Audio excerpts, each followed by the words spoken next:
Hey everyone, I'm Chantel Van Dyke, the group's coordinator. All month long, we're going to be celebrating and highlighting some of our ministry partners at the Foundry Church. Not only do we support these ministries, but we also have created great ways for you and your group to get involved in the community. And here are a couple ways. The mission of Doors of Hope is to build relationship and break the barriers of generational poverty and crisis living, and to encourage independence. Your group could volunteer once a month on a practical project. Or, for ladies in your group, they are always looking for help on their quarterly get-togethers. They need people who are good at planning, decorating, and connecting with participants. I know that some of you watching would be great at that. Or, run with your group. Compassionate Heart is hosting a 5K on Thursday, April 20th. Run or walk as a group. Whether you run all the time or you just want to support the ministry, it should be a ton of fun. Plus, I heard that Pastor Eric is going to be running in this, so you can try and beat him. Now I'm going to pass it over to Eric. What's going on, groups? It's good to be with you today as we jump in talking about the question that Jesus asked this week. Why are you trying to kill me? We actually in the service did something very unique. We actually played out and read through 2 full chapters of the Gospel of John 7 and 8 this past week, and looking at the fact that those people who wanted to kill Jesus in response to his question, why are you trying to kill me? They were those who had no room in their hearts for what Jesus was actually teaching. Our question from Jesus today was, why do you want to kill me? Why do you want to kill me? It comes out of John 8:37. And it's interesting because this is what Jesus says, actually quoting from that gospel. I know that you're Abraham's descendants, yet you're looking for a way to kill me because you have no room for my word. Jesus goes on then to explain to them more of this in John 8:42 to 42 on to verse, I think it's 47 here. It says this, Jesus said to them, if God were your father, you would love me, for I have come here from God. I have not come on my own. God sent me. Why is my language not clear to you? It's a great question. Because you are unable to hear what I say. You belong to your father, the devil, and you want to carry out your father's desires. He was a murderer from the beginning, not holding to the truth, for there is no truth in him. When he lies, he speaks his native language, which I think is such a great line. For he is a liar and the father of lies. Yet, because I tell you the truth, you do not believe me. Can any of you prove me guilty of sin? Jesus asks. If I'm telling the truth, why don't you believe me? Whoever belongs to God hears what God says. The reason you do not hear is because you do not belong to God. So here's what we know in this reality. Thieves wanted to kill Jesus and still do today because they're inspired by the original killer, by the devil himself, the original liar, Satan himself, motivated by a hatred for God and envy of his glory. They want to steal the glory of God. What Jesus teaches didn't fit the religious elite's narrative or expectations. What Jesus teaches might cause them to lose status. It may cause them to lose authority. And I think the thing that it really bothered is it may cause them to lose control. When Jesus teaches, it might, or let me say it this way, what Jesus teaches might cost them the sin that they love, the life they want to live in, and it may cost them that. How do we respond when Jesus' teaching pierces our own hearts? Do we listen and make room for his truth and his teaching in our lives? Or do we throw out the old?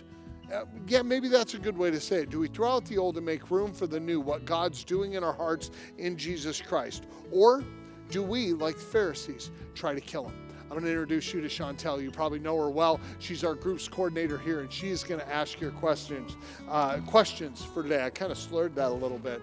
So there's your intro, Chantel. Come on over and get the questions going. How you doing, Foundry Groups? I'm so excited to be here with you today. We're going to dive right into the questions. So let's start with your icebreaker. What was your high this week? And what was your low?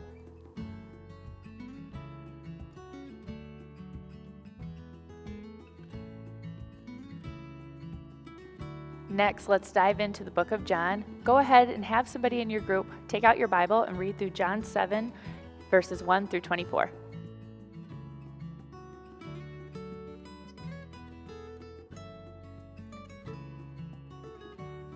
So talk amongst your group. Why do you think that Jesus was unwilling to walk to Judea publicly?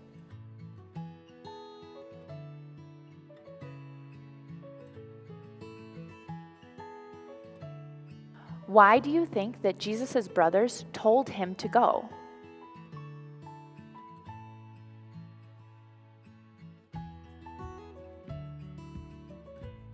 Go ahead and look at verse 5. How does that make you feel?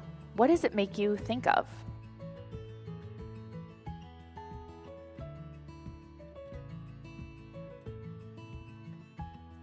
Why do you think the world hated Jesus?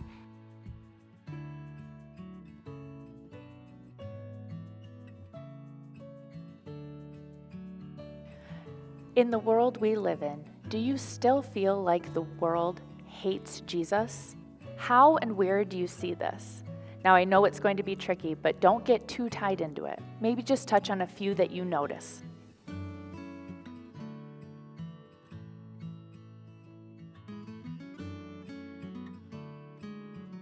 This would be an incredible scene to come across. If this were present times, what might somebody say instead of, "You are demon possessed"?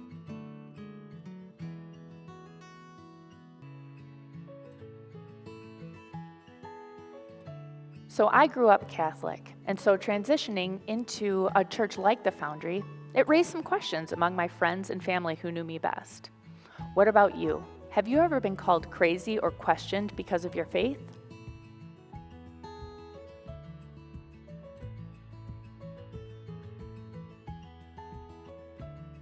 Discuss with your group, what do you think that Jesus did that angered the people around him the most, that made them actually want to kill him? Not just angry, to a whole nother level. Discuss it with your group.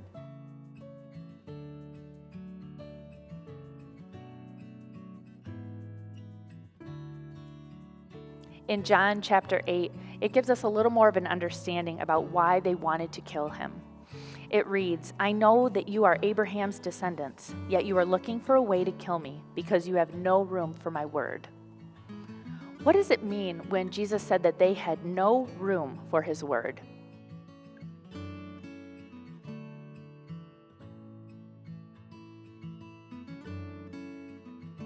Now work together to fill in the sound bites for this week. What Jesus teaches didn't fit their blank or their blank.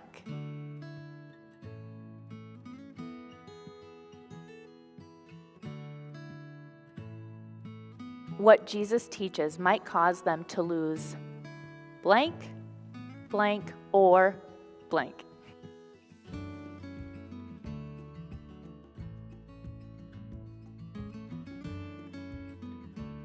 What Jesus teaches might cost them blank they love.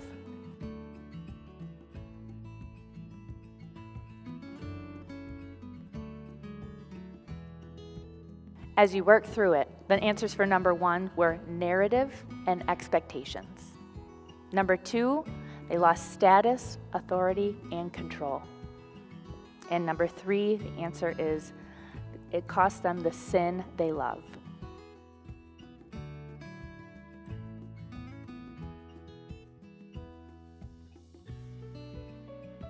Have the teachings of Jesus ever been an affront or almost an insult to you?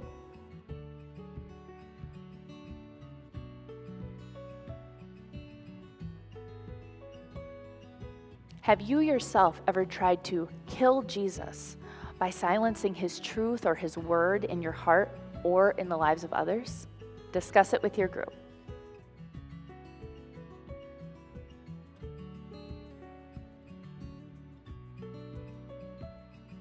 My husband and I choose a word of the year every New Year's Eve. That's our theme for the whole year to pray over. And this year we've chosen trust. What word has Jesus been teaching you?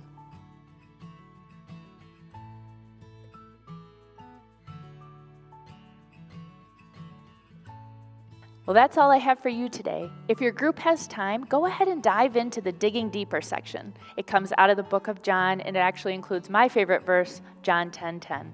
We look forward to seeing you next week.